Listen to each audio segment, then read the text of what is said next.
Good morning or good afternoon, football fans. Welcome to Footy Prime's match day number 2. Yeah, we did it last week. It turned out so well. We thought we'd do it again. I'm James Sharman. Brendan Dunlop's here. Jeff Cole's here. Jimmy Brennan, Craig Forrest, all here with you, enjoying Chelsea, Tottenham from the bridge. The Blues up 1-0 at halftime. And what a goal it was. Koulibaly with one of those outside of your boot volleys, one of those goals you just want to marry. It was a wonderful, wonderful strike. And let's be honest, boys, so far it's been all Chelsea. Spurs still not playing the new boys. He's going with the tried and tested, who was so good last week, of course. But Chelsea, almost 70% possession. They're dominating all the categories here right now. Craig, listen, we expected a good match. It's been a fun match so far, but let's get into that goal to start things off. Koulibaly, you've seen a pretty good volley or two in your time, both going in behind you and at the other end of the field. That one there, though, I know it wasn't. What are you laughing at, Jimmy? Never seen one pass. You never knock one by me. No, but I seen him go by you.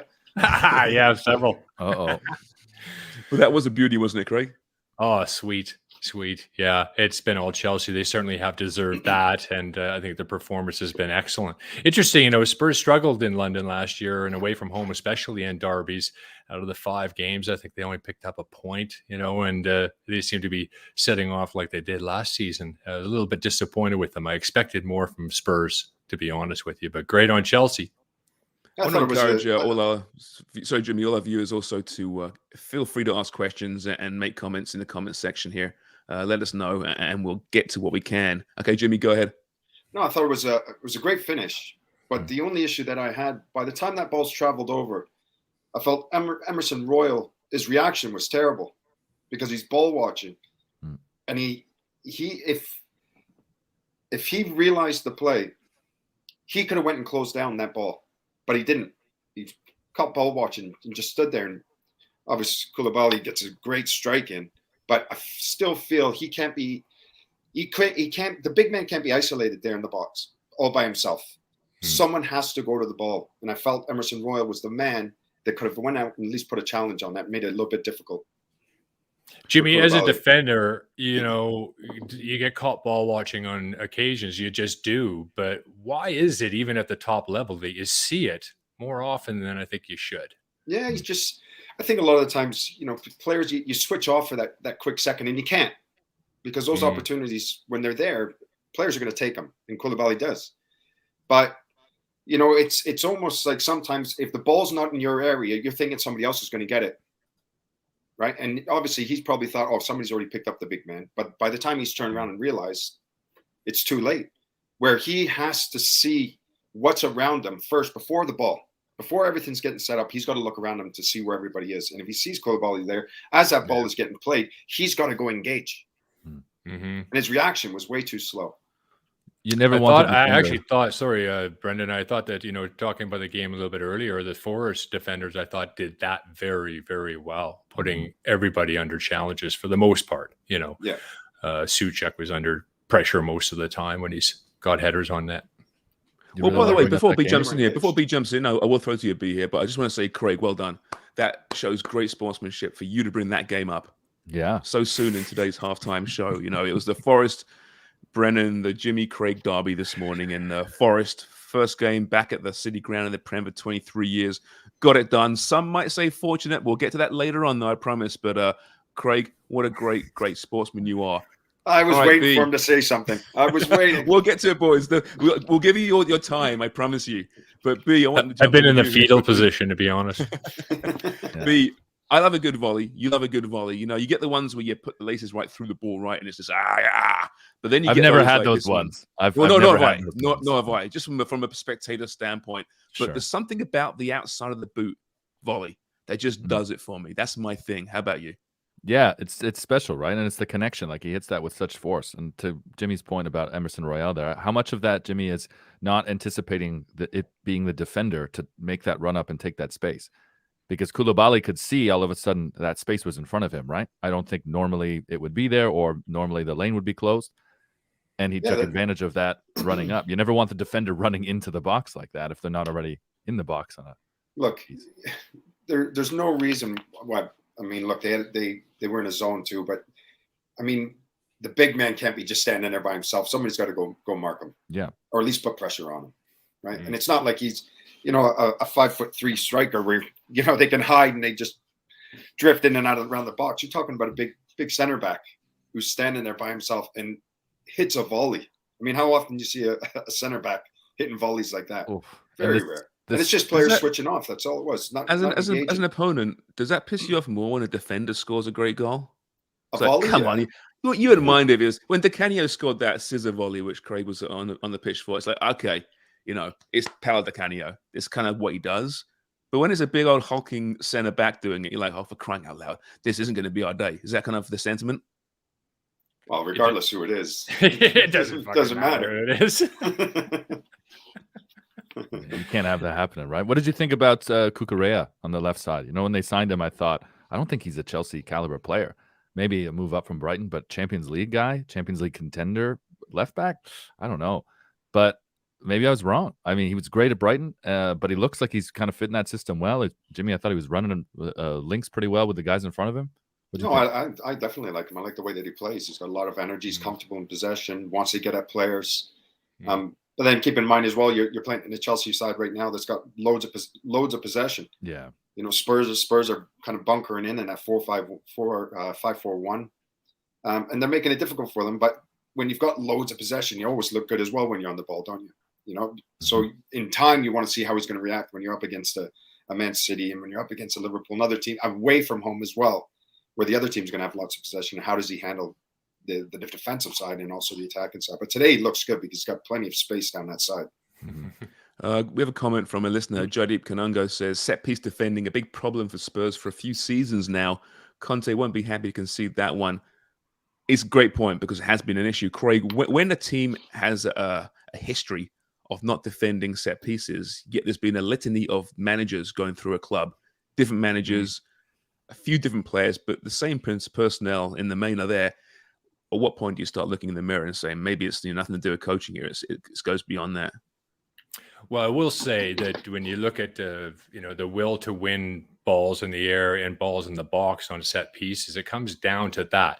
If you go to a sport like basketball, for instance, Dennis Rodman, if you guys remember him, obviously you do, he wasn't the most gifted basketball player in the world, but when he had to win the ball, he won the ball just about every single time because he didn't want to go back to being a baggage guy at the airport, right? So, it's about that. And really, you do have to start looking at the players and say, you need individuals in there that ball is coming in, you position yourself, you're going to win it. But at the same time, you can't get in positions where you start conceding them. I mean, you're just trying to figure out why, and it gets to really fester almost and live in your brain, and it's tough to get out of. But it's just down to really defenders wanting to win the ball more. So what do they do in the second half? Like, what's Conte saying? It seems like they've not been able to execute anything that they would have expected to do, or are they just sitting behind the ball and waiting for Chelsea to tire themselves out? Jimmy? Well, that's not going to happen. Right? No, it's not. No. That's not going to happen. But I think he'll be disappointed, absolutely, with that first half. I mean, they had offered nothing going forward, gave the ball away too cheaply for me at times. But you got to give credit as well. Credit to Chelsea. They're closing, they're pressing down quick, they're winning the ball in the right areas. They're making it difficult for Spurs. But Spurs, with the quality that they have, they need certain players now to start getting on that ball and making things happen. Yeah, they need to close down much quicker. They have to be better without possession and in possession and show more energy because they're not matching that. No, they're not matching the intensity at all.